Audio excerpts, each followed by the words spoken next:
Welcome to another Friday session. I hope you all must be healthy and safe. Well, it's festive season in India. So happy Durga Puja, happy Navaratri to everyone.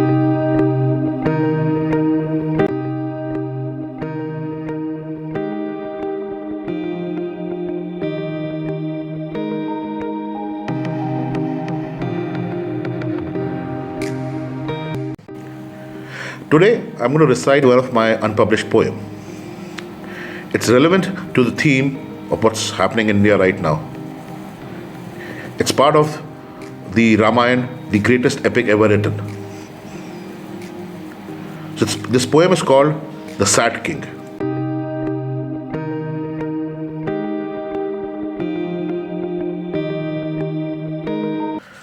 This is not just another story of any other man. He was from great lineage and a very well-known clan. He was a king adored by all. Everyone loved him, big or small. Since thousands of years, many have told his story. He was a great king, and we all know of his glory. But he was very sad, and the truth has to be told to you. As to date, very few know his point of view. He had 3 lovely wives, and he loved them all. But he loved the third one dearly, and that was the cause of his downfall. All of them had borne him sons that will take his name to the next level, he was sure, take his fame. Out of his 4 sons, his favorite was he. It was not that he didn't love the other 3. But he and everyone knew who will take over the mantle. There was nothing that his first son couldn't handle. Everyone loved him, and that was true. He was kind, and everyone knew. Never had he complained, never he cried. He was very compassionate and had no pride. He loved his father to the core of his soul. He was well prepared for his life's role. The king had groomed him right. Since childhood, he cared about his people's plight. His brothers loved and adored him a lot. They always stood by him, never had they fought. No problem was too big for him. With him in charge, the sun will never dim. All were happy under his reign. Kindness and love was in his vein. All celebrated when he tied the knot. What a fine wife he had brought. She complimented him in all sorts of ways. Their praise shall live beyond the end of days. He was no ordinary prince, and that all knew. He was an incarnation, and that was true. Heavens bowed before him. Cause of him, the underworld always remained grim.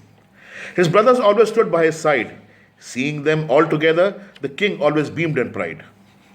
All knew that one day he will be the king. His praises they already used to sing. The whole kingdom was preparing for the coronation. Everywhere there was festive mood and celebration. Even his elder sister was there to guide him in his new role, tell him about the true meaning of his life's goal. But all were not happy, so it seemed. Something sinister was being schemed. Just one day before the ceremony, she started, locked herself up to pose that she was broken-hearted. The king tried to reason with her. He begged and he pleaded. She just coldly stared at him. He understood, as no words were needed. She reminded him of the oath he had made. The burden of the promise he now heavily weighed. He wept dearly from his heart and his soul. He bowed in front of her without any self-control.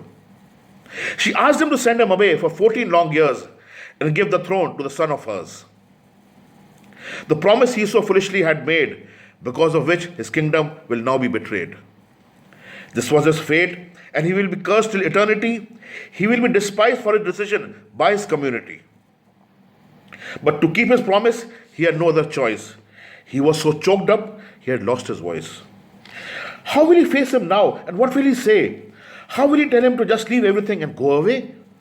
How will he tell her who had nursed him in her womb? What will people think? What will be written on his tomb? With uncontrollable tears, he walked with his head bowed.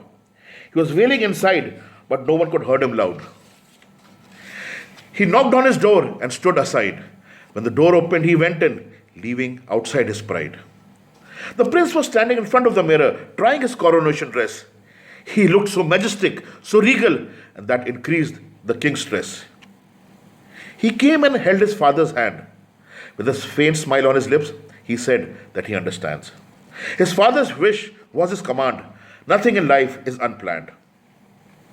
The king, with utter disbelief, started profusely crying. Please forgive me, O my son. I feel so helpless, and I am not lying. Your pledge is more important to me than anything. You're not only my dear father, you are the king. Your honor is my honor, your pride is mine. Whatever you have decided for me, with me is fine. You need not give any explanation. You owe me nothing. You gave me life, you gave me identity. I owe you everything. The poor king could no longer control his tears. How will he live away from his son for so many years? How will he live alone? How will he lead his life? We will be there with him, said his brother and his wife. He realized that he was now not only losing his eldest son, but also his daughter in law and the third son. The young prince was neither angry nor upset. His goal was to free the father of his debt. All three changed and walked out of the palace in ordinary clothes. Seeing them in such a state, the whole kingdom froze. There was anger, despair, and anguish all around. Everyone in their tears was getting drowned. Till they didn't disappear from the horizon, the king stood there with misty eyes, silently saying a prayer. And as soon as he finished, he collapsed on the floor. He could not control his grief anymore. He was unable to bear the sorrow of separation. He felt so helpless in this unfortunate situation. He remembered the curse the old blind couple had given.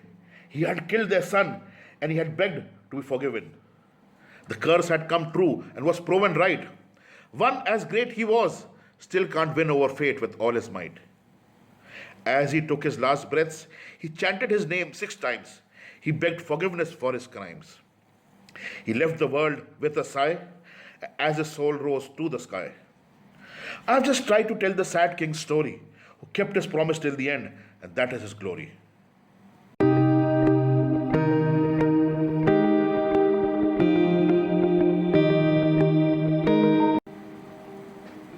So friends, this is the poem, Sad King. I hope you liked it. Please leave comments.